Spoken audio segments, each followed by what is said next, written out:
Olá pessoal, tudo bem? Quem fala aqui é o professor Fábio. Eu quero ministrar nesse momento conteúdo de filosofia para a turma do segundo ano. Forte abraço a todos vocês, turminha do segundo ano, e queremos estar muito breve juntos aí, se Deus quiser, presencialmente. Legal?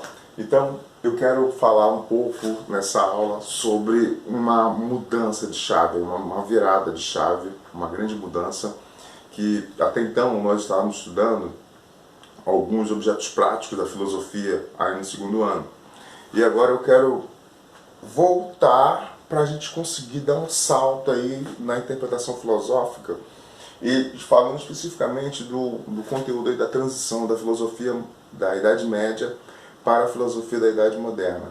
Tá? E aí eu quero falar um pouco sobre fundamentos da filosofia e como está pautada, se a filosofia da antiguidade está pautada no período clássico de Sócrates, Platão e Aristóteles, anterior ao período pré-socrático, e o chamado neoplatonismo, através de Plotino, se a Idade Média é marcada a partir de Agostinho, se há essa mistura da filosofia com o cristianismo, e se termina no auge ali com Tomás de Aquino e com os filósofos ali que vão trabalhar a filosofia aristotélica, se nós fechamos essa primeira parte aí, do ponto de vista filosófico, eu quero que vocês entendam que a Idade Moderna é marcada não só pelas descobertas, pelas navegações, pela reforma e contra-reforma, não só pelas mudanças políticas e econômicas, através do fim do feudalismo, o início do mercantilismo, a ascensão do capitalismo, as mudanças de ordem política com o fim da monarquia ou a restrição da monarquia na Inglaterra,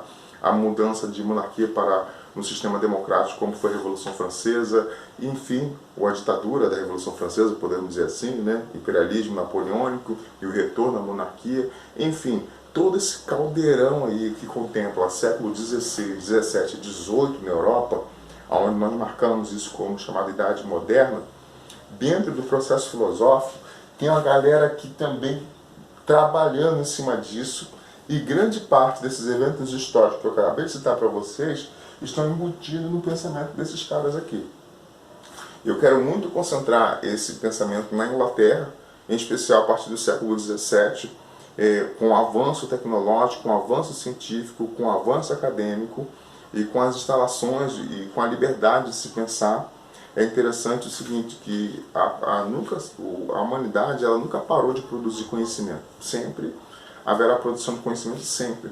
Agora é interessante que nos períodos de paz, no período de estabilidade financeira, no período de estabilidade econômica, estabilidade política, há uma produtividade do conhecimento maior. Vou dar para vocês, século XVII, a Inglaterra estava dominando tudo. Século XVII, a Inglaterra estava dominando sobre as colônias e tinha grande influência quando não também dominava as outras potências na Europa. Portanto, nesse período de prosperidade da Inglaterra, nesse período de expansão do Império Inglês, nesse período de dominação das colônias nas Américas, na África e na Ásia, nesse momento em que a Inglaterra está exercendo um poder extraordinário sobre o mundo, há uma grande produção filosófica, há uma grande produção de contemplação e, naturalmente, que não se restringe só à Inglaterra. Isso aí vai se desdobrar também na França, vai se desdobrar principalmente na Alemanha. A Alemanha vai ter um desdobramento aí que, a partir do século XVIII e XIX, a filosofia vai morar na Alemanha, né? Os grandes filósofos, os grandes pensadores vão estar ali produzindo conhecimento ali. Mas eu quero dizer para vocês que é uma marca do racionalismo, uma marca da chamada filosofia moderna, são esses estados que estão proporcionando um período de estabilidade econômica, política, de ordem social, onde haverá um crescimento, né, na produção filosófica. Só um detalhe interessante, tá? Agora, o que é a chamada filosofia moderna, ou no que está pautado a chamada nova ciência, ou o que as pessoas tanto falam de racionalismo, né? Eu quero dizer para vocês que não é a partir do século, né, da Idade Moderna, século XVII, XVI, XVIII, é que o homem vai se tornar racional. Pelo amor de Deus, gente. Desde o período do surgimento da filosofia, já se fala da ideia da razão. Aristóteles, por exemplo, é um camarada que é pé no chão puro. Quando você analisa o período clássico, você olha as ideias de Sócrates, quando você viaja ali no idealismo platônico, Mas quando você chega em Aristóteles, tipo assim, o avião ele pousa e fica ali parado no chão, com os pés no chão ali, porque, na verdade, a partir de Aristóteles se busca uma clareza de racionalidade. A partir de Aristóteles se busca uma clareza na razão. Então, assim, eu sei que o período, a corrente filosófica chamada racionalismo, ela tem suas bases na Idade Moderna. Sim, concordo com você. Mas, por favor, não pense que a filosofia vai se tornar somente racional a partir desse período. Não, o que se tem aqui é uma grande ascensão do racionalismo. Vai se deixando um pouco o romantismo de lado, vai se deixando um pouco o mundo sensível, vai se deixando um pouco a metafísica e vai se trabalhando profundamente na lógica, no método, sabe, na pureza da razão, podemos dizer assim, tá? Então aqui, quais serão as três grandes bases, quais são os três grandes pensadores que vai fazer essa virada de chave, aonde a razão, a lógica, a clareza do pensar vai ser o objeto final da filosofia, ou pelo menos o fio condutor para se chegar às respostas filosóficas.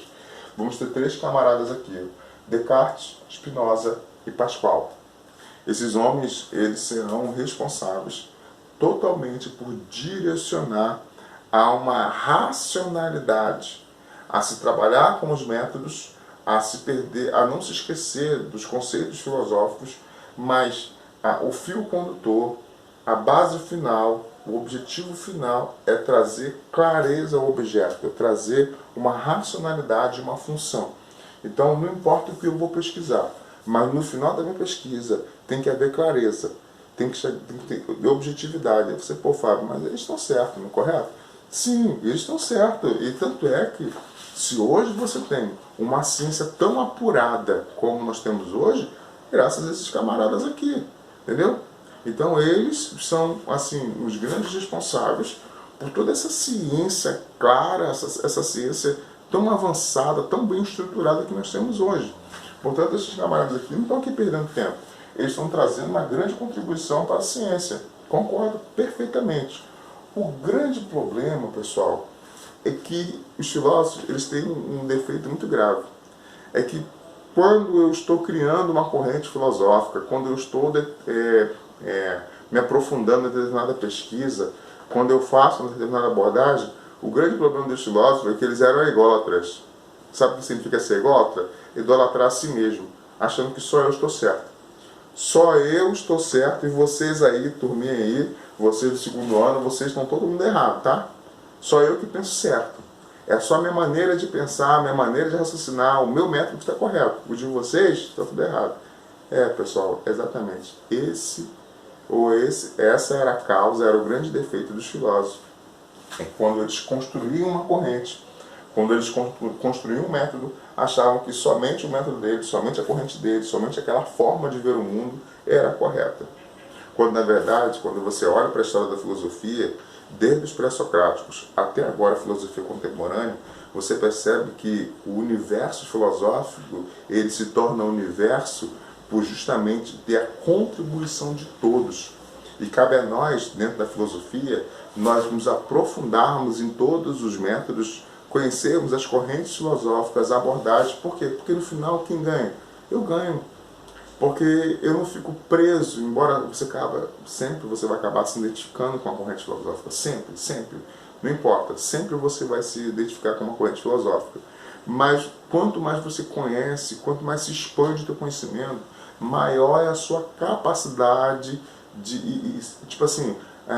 se torna uma lupa muito maior.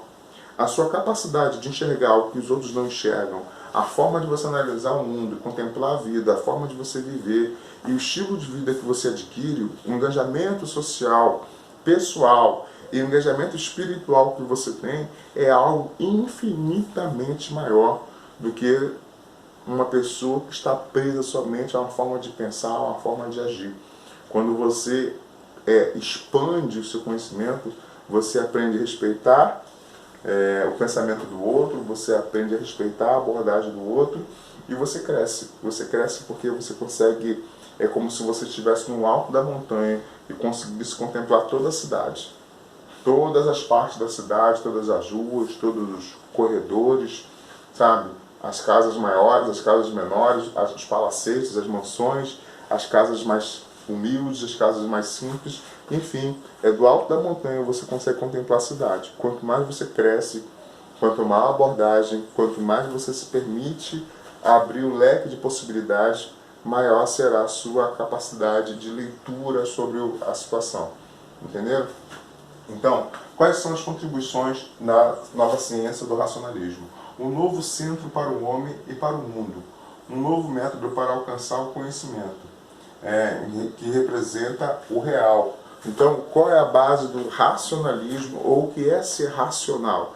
Dentro da perspectiva filosófica, o racionalismo é você não só lidar com a sua realidade, não só dialogar com a realidade, mas na verdade só faz sentido o que é real. Só faz sentido o que é real. E o que é real? O que é real é material. O que é real é o que eu posso ver, o que eu posso apalpar.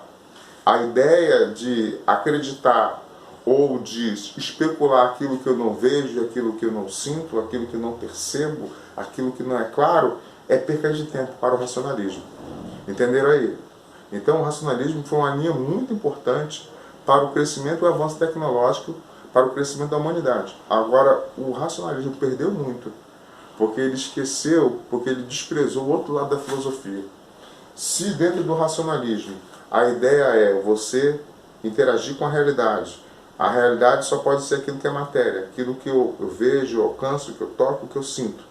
E eu só posso dialogar com isso. E o que não for isso eu desprezo, aí nós temos um grave problema. Por exemplo, você consegue ver o amor? Você consegue ver a alegria? Você consegue ver, tocar na tristeza? Então, seja sentimentos ou emoções positivas ou negativas, você não consegue ver. Essa insatisfação que há em você, que há em mim, que há em você, às vezes a angústia, às vezes a ansiedade que bate em nós, você consegue ver, apalpar? Não, né?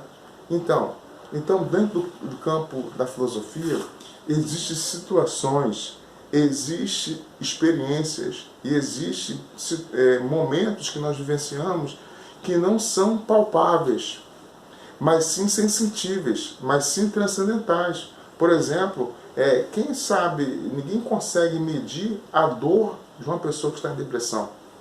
Ninguém consegue medir o tamanho da saudade de alguém quando está no outro lado do mundo. Ninguém consegue medir um romance, um amor, sabe? Aquele amor platônico, sabe? Um casal de namorados ali que acabaram de se conhecer, estão ali, sabe? Ardendo em amor. Então, nessa perspectiva, quando você faz a abordagem racionalista, você cancela, você anula grande parte dessa perspectiva. E isso se torna muito ruim.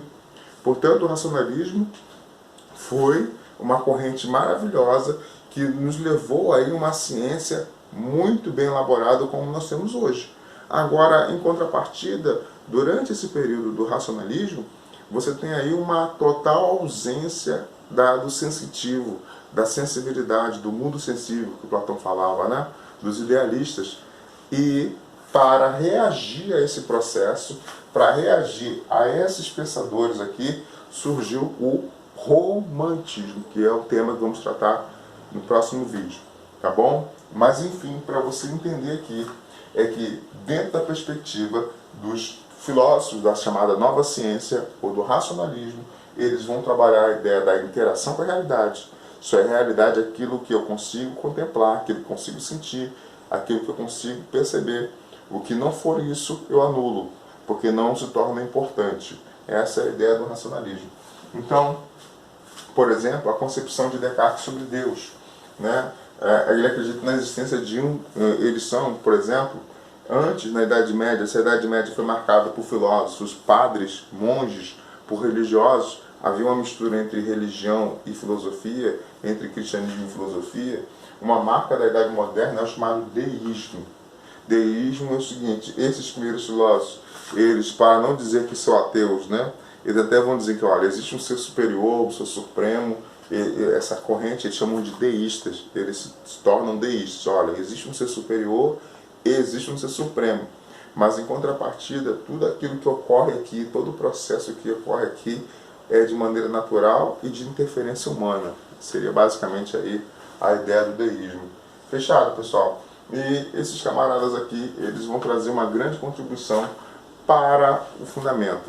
No próximo vídeo eu vou dar continuidade ao racionalismo, explicar mais a vocês, e em seguida vamos estar falando sobre o racionalismo, sobre o romantismo, tá? Haverá uma parte 2 de racionalismo e em seguida no vídeo posterior sobre o romantismo, para a gente conseguir entender bem esse processo. Pessoal, fique com Deus, forte abraço a todos. Valeu, segundo ano, tô morrendo de saudade de vocês, viu? Até breve.